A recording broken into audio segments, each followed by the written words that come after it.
नमस्कार, मैं हूं आपके साथ मीनाक्षी रजत और आप देख रहे हैं सिंहासन। उत्तर प्रदेश विधानसभा चुनाव में अब सिर्फ 6 महीने का वक्त बचा है, लेकिन उसके पहले ही राज्य का सियासी तापमान अचानक से बढ़ गया है। इसकी वजह क्या है? वजह है असदुद्दीन ओवैसी का वो दाव जिसने पूरे इंडिया गठबंधन की नींद को उड़ा दिया है।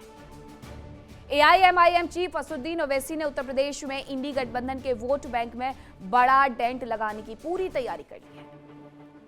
बीते 1.5 महीने में ओवैसी ने किसी और इलाके में नहीं बल्कि सीधे समाजवादी पार्टी और कांग्रेस के गढ़ में ताबड़तोड़ रैलियां कर दी है।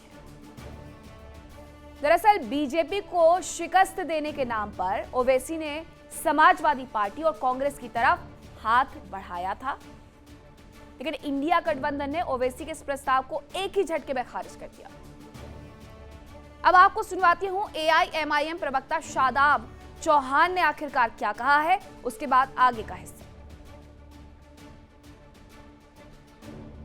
मुसलमान ये तय कर चुका है कि जिन लोगों पर हमने इतने सालों तक विश्वास किया, बदले में हमें धोखा मिला, अब हम किसी के राजनीतिक गुलाम बनकर नहीं रहेंगे। कोई हमारे वोट बैंक पे सियासी डकैती नहीं डाल पाएगा और जो हमारे हिस्सेदारी की बात करेगा वही हमारे वोट का हकदार होगा। और बैरिस्टर ओवैसी साहब जिस गठबंधन में नहीं होंगे वो ठगबंधन होगा और उसको वोट उत्तर प्रदेश का मुसलमान नहीं देगा, क्योंकि शैक्षिक आधार पर, आर्थिक आधार पर किसी भी क्षेत्र में मुसलमानों को इनकी सरकारों में उन्नति नहीं मिली। यूपी विधानसभा चुनाव 2022 में एआईएमआईएम की स्थिति क्या है, अब जरा वो भी जान लीजिए। तो यूपी विधानसभा चुनाव 2022 के बारे में आपको सबसे पहले समझा देती हूं। उसके मुताबिक आप 2027 का गणित बैठा सकते हैं। तो 95 सीटों पर एआईएमआईएम का दाव लगा। असदुद्दीन ओवैसी की पार्टी ने 95 सीटों पर चुनाव लड़ा था 2022 में। हालांकि वो बात अलग रही कि एआईएमआईएम खाता नहीं खोल पाई, एक भी सीट उसे नहीं जीतने को मिली। 94 सीटों पर उसकी जमानत भी जब्त हो गई। 95 सीटों पर वो खड़े थे, 94 में जमानत जब्त हो गई। लेकिन ध्यान देने वाली बात यह है कि एआईएमआईएम को 4,50,929 वोट मिले। 95 सीटों पर ये वोट मिले थे। अब इससे आप ये गणित बैठा सकते हैं कि भले ही उनकी जमानत जब्त हो गई, लेकिन ओवैसी को चाहने वाले उत्तर प्रदेश में भी बसते हैं। 2022 चुनाव में एआईएमआईएम वोट कटवा इस तरीके से साबित हो गई क्योंकि उसने अच्छे खासे वोट बैंक पर सेंध लगा दी थी। खुद शून्य पर वो सिमट गए, लेकिन उन्होंने सीटों का गणित पूरे तरीके से, समीकरण पूरे तरीके से बदल दिया। 7 सीटों पर कम मार्जिन से बीजेपी को जीत हासिल हो गई। एआईएमआईएम प्रत्याशियों ने सपा के वोट बैंक में सीधे सीधे सेंध लगा दी। जो वोट समाजवादी पार्टी के हिस्से में जाने थे वो एआईएमआईएम के वोट बैंक बन गए। कई सीट पर समाजवादी पार्टी प्रत्याशियों की जीत का अंतर मामूली रहा, जिसकी वजह रही एआईएमआईएम का वहां पर चुनाव लड़ना। अब जब गठबंधन का दरवाजा बंद हो चुका है तो ओवैसी ने एकला चलो की राह पकड़ ली है।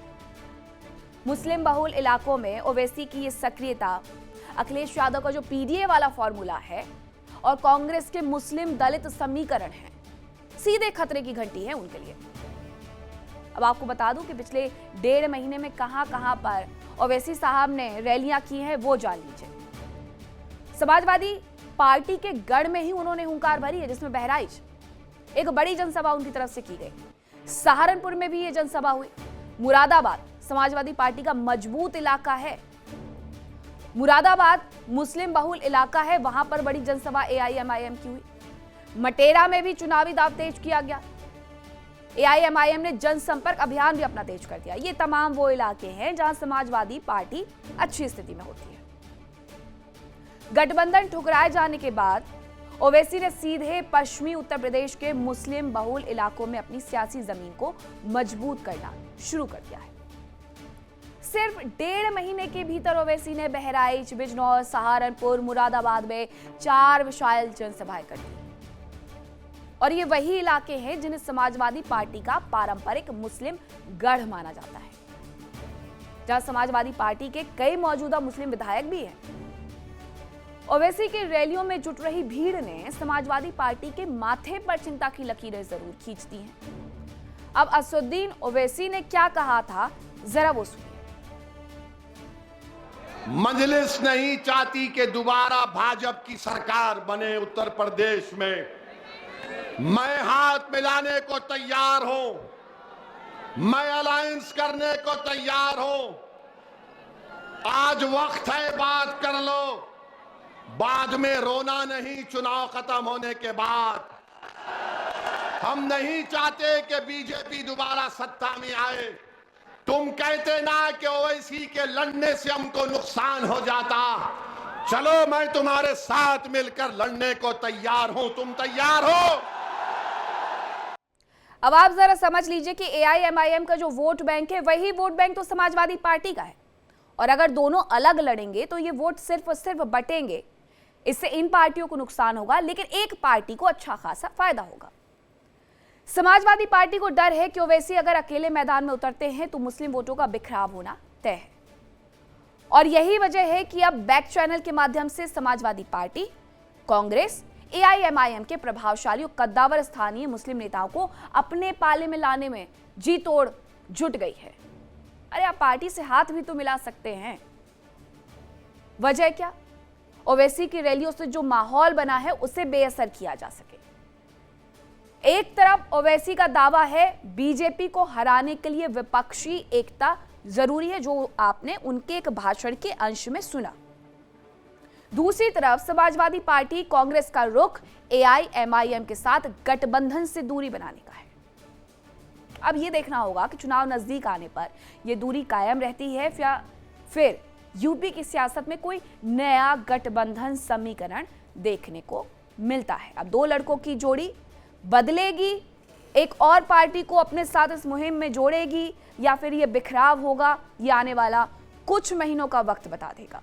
अब इसी पर करेंगे चर्चा की शुरुआत। कौन कौन से मेहमान मेरे साथ जुड़े, आपका परिचय करवाती हूँ। मेरे साथ जुड़े अमित तिवारी, प्रवक्ता बीजेपी से, एडवोकेट के शर्मा, नेता कांग्रेस से, सैयद जवाद, प्रवक्ता एआईएमआईएम से, सर्वेश पाठक, वरिष्ठ पत्रकार हैं। तो सर्वेश पाठक जी, सबसे पहले विश्लेषण आप ही कर दीजिए। समाजवादी पार्टी और कांग्रेस तो पिछले कई सालों से एक दूसरे के साथ उतर रही है, उत्तर प्रदेश में खास तौर पर, लेकिन अगर एआईएमआईएम को साथ लेकर के नहीं चले तो 2022 वाला जो सलूक है वही होने वाला है या फिर और बदतर होने वाला है?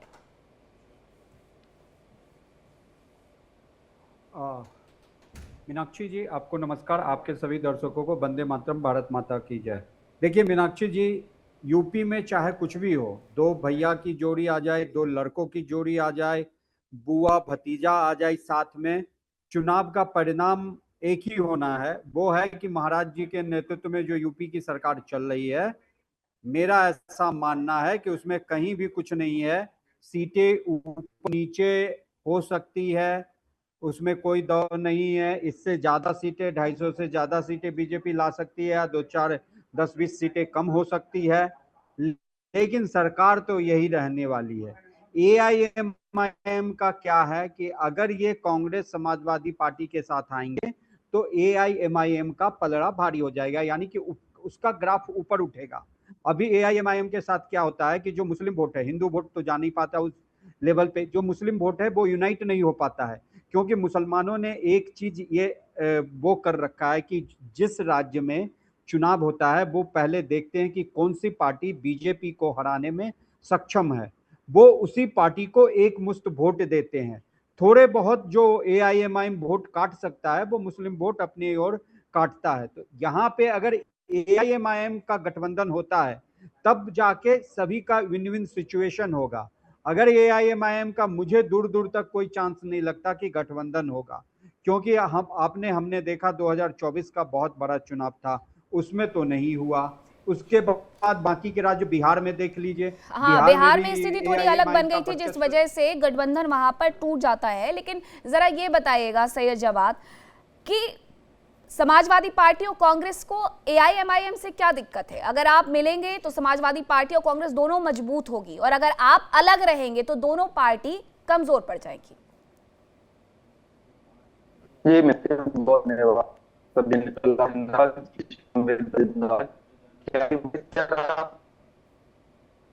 ठीक है सैयद, आपकी आवाज नहीं आ रही है, मैं इसे ठीक करवाती हूँ, उसके बाद आपके पास आती हूँ। के शर्मा जी, क्या दिक्कत है समाजवादी पार्टी और कांग्रेस को एआईएमआईएम को साथ लेने से? देखिए, दिक्कत कुछ नहीं है। दिक्कत ये है कि हम चाहेंगे भी तो भी ओवैसी जी नहीं आएंगे। ओवैसी जी एक ऐसे, देखिए गांव में हम जिसको नहीं बुलाना चाहते थे उसको निमंत्रण भेजते हैं, तो बुलाने की इच्छा होता है तो खुद ही जाते हैं, नहीं बुलाने की इच्छा होता है तो किसी स्टाफ को भेज देते हैं। तो ये नियम है। उसी तरह ये आना नहीं चाहिए। ये बेसिकली बीजेपी की जो बी टीम है ना, वो चाहती है कि हम अकेला ही लड़े सकते, क्योंकि इनकी जो फंडिंग है जो वो है भाजपा करती है, और इनको साफ ये दिया है। आपने देखा होगा यदि इतना खुलेआम खुले मन से यदि इतना ज्यादा हड़काऊ भाषण यदि दिया जाए तो एक नहीं 10 FIR हो जाते हैं, चाहे राहुल गांधी हो चाहे वो किसी भी विपक्ष के नेता हो। लेकिन ओवैसी पे कोई भी FIR नहीं दर्ज होता है, ना उनके जो छोटे भाई है उन पे होता है। क्यों नहीं होता है? क्योंकि उनको भड़काने का ये कहेंगे ना, ये भड़काते हैं, फिर ये जवाब देते हैं, फिर जो है हिंदू मुस्लिम की जो कार्ड है वो खेलना चालू कर देते हैं। ये दोनों चोर मौसेरे भाई है।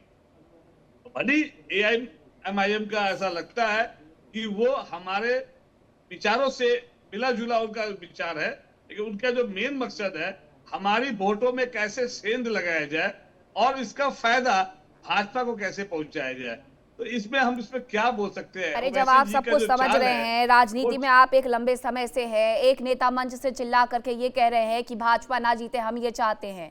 समाजवादी पार्टी और कांग्रेस से वो बातचीत करने का लगातार प्रयास कर रहे हैं। उसके बाद भी अगर आपको इतनी कम राजनीति समझ में नहीं आ रही है तो फिर आपको तो फिर और ज्यादा मुझे लगता है कि एनालिसिस करने की आवश्यकता है। अगर आप AIMIM के साथ मिल जाएंगे तो 94 सीटों पर जो उनकी जमानत जब्त हुई थी और कांग्रेस और समाजवादी पार्टी को अच्छा खासा नुकसान हुआ था, वो इन चुनावों में नहीं होगा। अमित तिवारी जी बार बार AIMIM बीजेपी की बी टीम है, ठीक है, लेकिन बी टीम तो आगे से कह रही है कि भाई साहब हमें ले लीजिए इस गठबंधन में, हम आपके साथ लड़ने के लिए तैयार हैं। उसके बाद भी अगर कांग्रेस और समाजवादी पार्टी अपना हित नहीं समझ पा रही तो और कैसे समझाया जाएगा?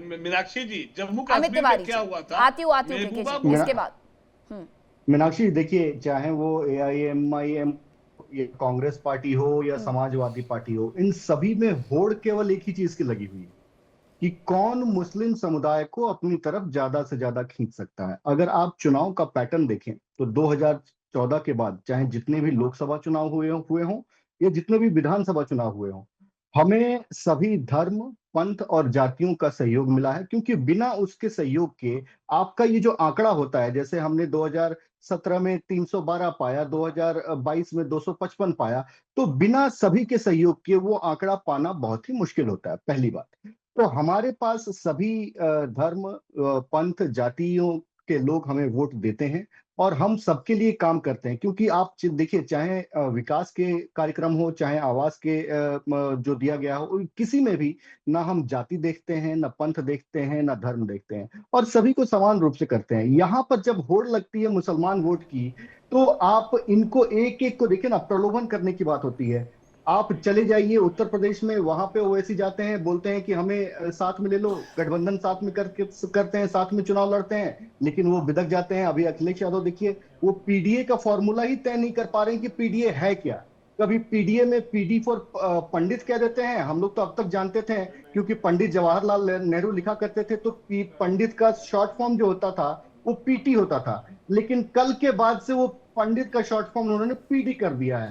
तो अभी तक अखिलेश यादव यही तय नहीं कर पाए हैं कि पीडीए का फुल फॉर्म आखिर है क्या, क्योंकि जो अंडरलाइनिंग कॉन्सेप्ट है ना, वो पीडीए का मतलब होता है पर्सनल डेवलपमेंट ऑफ अखिलेश परिवार। ये है पीडीए का मतलब। इसीलिए वो अलग अलग मंचों से अलग अलग इसका फुल फॉर्म देते रहते हैं। सारी पार्टियों को ये समझना होगा कि AIMIM एक मजबूत फैक्टर है। बिहार इलेक्शन में हर कोई ये देख चुका है, सैयद जवाद। उसके बाद भी अगर ये पार्टियां नहीं समझ रही हैं, समाजवादी पार्टी या कांग्रेस आपके साथ गठबंधन में उतरने को तैयार नहीं है, तो आप एकला चलो वाले अभियान पर तो उतर गए हैं, लेकिन स्थिति पुरानी वाली 2022 वाली तो नहीं हो पाएगी। इस बार मजबूत रहेंगे। जी मीनाक्षी, मेरी आवाज आ रही है आप तक? जी सैयद जी, सभी को मेरा इनकलाब जिंदाबाद, देश का संविधान जिंदाबाद। देखिए क्या है प्रॉब्लम कांग्रेस में, समाजवादी पार्टी में और उनके साथ जो गठबंधन में लोग रहे, उन्हीं के साथ प्रॉब्लम बहुत बड़ी थी। आपको याद होगा कि जब 2022 का इलेक्शन हो रहा था तो इन्हीं के साथ गठबंधन में लोग जो थे वो नहीं रहे। ओपी राजभर जो थे उनको वोट चाहिए था, इन्होंने गठबंधन करा और गठबंधन करने के बाद वो चलते बने अपने भाजपा के साथ हो गए। तो वो कौन थे? वो के टीम थे, सी टीम थे, बी टीम थे, क्या थे? और फिर अगर ऐसा था तो अखिलेश यादव ने क्यों गठबंधन करा? आरएलडी के साथ आपने गठबंधन करा, उन्होंने सीटें दी, आपने राज्यसभा उनको पहुंचाया और फिर उसके बाद वो जो है भारतीय जनता पार्टी के साथ चले गए। संजय निषाद जो है वो आपको छोड़ करके चले गए। अरे आपकी सियासत नाकामयाब है। आप बताइए, लगातार भारतीय जनता पार्टी को नहीं हरा रहे, हम बहुत सी जगह चुनाव नहीं लड़े, उसके बावजूद भी आप चुनाव नहीं जीत पा रहे हैं। और देखिए अभी चश्मा लगा करके के शर्मा बैठे हुए हैं और हो सकता है ये खुद आरएसएस के एक एजेंट हो। आधे से ज्यादा कांग्रेस के अंदर भारतीय जनता पार्टी और संघ के लोगों के एजेंट भरे पड़े हुए हैं। वही तो नुकसान पहुंचा रहे हैं राहुल जी को, वही कांग्रेस को नुकसान पहुंचा रहे हैं। अरे आप नाकामयाब इसलिए हो रहे हैं, आप देखिए आपके कितने नेता छोड़ छोड़ के भारतीय जनता पार्टी ज्वाइन करें, आपके कितने लोग नेता छोड़कर गए, उनको भारतीय जनता पार्टी ने मुख्यमंत्री बनाया और अब हमसे कह रहे हैं बी टीम। शर्म नहीं आ रही आप लोगों को? हम चाहते हैं कम्युनल फोर्सेस को रोका जाए, हम चाहते हैं बीच में नहीं, अच्छा इसके बाद के शर्मा जी आप बता दीजिएगा। बीच में के शर्मा बीच में नहीं, मैं बोलूंगा फिर बहुत तकलीफ होगी तो खामोशी सुन लीजिए, ठीक है? आपकी तकलीफ तो इतना ज्यादा अच्छा शर्मा जी इसके बाद में आपका जवाब ले लूंगी अगर वो 1-to-1 नहीं करना चाहते। दूसरी सबसे बड़ी बात, मीनाक्षी इनको रोकेंगे नहीं रोकेंगे? नहीं वो नहीं रुकते हैं। मैं बोलूँ, आपके कहने हमारे पर्सनल होऊंगा के शर्मा। बोलिए। देखिए सबसे बड़ी बात यह है कि मौजूदा जो सियासत है, आप देखिए जाकर के कांग्रेस जो है अलायंस कर सकती है शिवसेना से जाकर के, जो कठोर हिंदुत्व की राजनीति करते हैं। एक तरफ आदरणीय राहुल जी सावरकर को क्रिटिसाइज करते हैं और दूसरी तरफ शिवसेना जो है वो सावरकर को अपना हीरो मानती है। कॉमन मिनिमम प्रोग्राम आपने बनाया, गठबंधन करा, उसके बावजूद आप भारतीय जनता पार्टी को महाराष्ट्र के अंदर नहीं रोक पाए। उसके बाद सेम भारतीय जनता पार्टी ने आप देखिए जम्मू एंड कश्मीर में महबूबा मुफ्ती के साथ गठबंधन करा और गठबंधन करने के बाद कॉमन मिनिमम प्रोग्राम बनाया। कोई आपत्ति नहीं है। आप दोनों अगर आपस में इस तरीके से मिल जाएंगे तो उत्तर प्रदेश के चुनावों में आखिरकार उतरेंगे कैसे? के शर्मा जी एक छोटा सा रिएक्शन बोलिए, क्या कह रहे हैं आप? पार्टी पे क्यों, उसी सीट पे क्यों लड़ते हैं? हाँ। मुझे मीनाक्षी जी से ये बात बोलना है। आपने एक सवाल पूछा था। हाँ। आपने पूछा था कि आप क्यों नहीं आप एआईएम को अपने साथ रखते हैं। सुन लीजिए। जम्मू कश्मीर में बीजेपी ने महबूबा मुफ्ती को गोद में बैठाया था और जो गोद में बैठाने के बाद जो किरकिरी हुई थी, आज भी उस किरकिरी की जो है ना उसको साफ नहीं कर पा रहा है भाजपा, और एक दाग लग गया। ये हम दाग नहीं लेना चाहते हैं। अच्छा वो दागदार हैं समाजवादी पार्टी और कांग्रेस बहुत क्लियर है, जो इनके प्रवक्ता इस तरीके के शब्दों का इस्तेमाल करते हैं महबूबा मुफ्ती के लिए, जो कि पूर्व सीएम रह चुकी हैं, कि गोद में बैठाया हुआ था, और ये आप बहुत बहुत छवि एकदम साफ लेकर के चल रहे हैं। जी बोलिए अमित जी। मीनाक्षी देखिए, जहां तक इल्जाम कि कौन बीजेपी का बी टीम है, तो ये तो कहा जाता है कि राहुल गांधी भी बीजेपी के बी टीम है और एआईएम को दूरी बनाए हुए। राहुल गांधी सबसे बड़े प्रचारक हैं बीजेपी के, स्टार प्रचारक हैं बीजेपी के। तो इस तरीके की बातें लोकतंत्र में नहीं होनी चाहिए। सबको अधिकार है जहां पे जो इलेक्शन लड़ना चाहे, और आपको अधिकार है आप जिसके साथ चाहे गठबंधन कर सकते हैं। देखिए इंडिया डेली 24/7 अब आपकी स्मार्ट टीवी पर। इंडिया डेली मौजूद है सभी डिजिटल प्लेटफॉर्म पर लाइव और लगातार। इंडिया डेली 24/7 हर दिन राष्ट्र को समर्पित।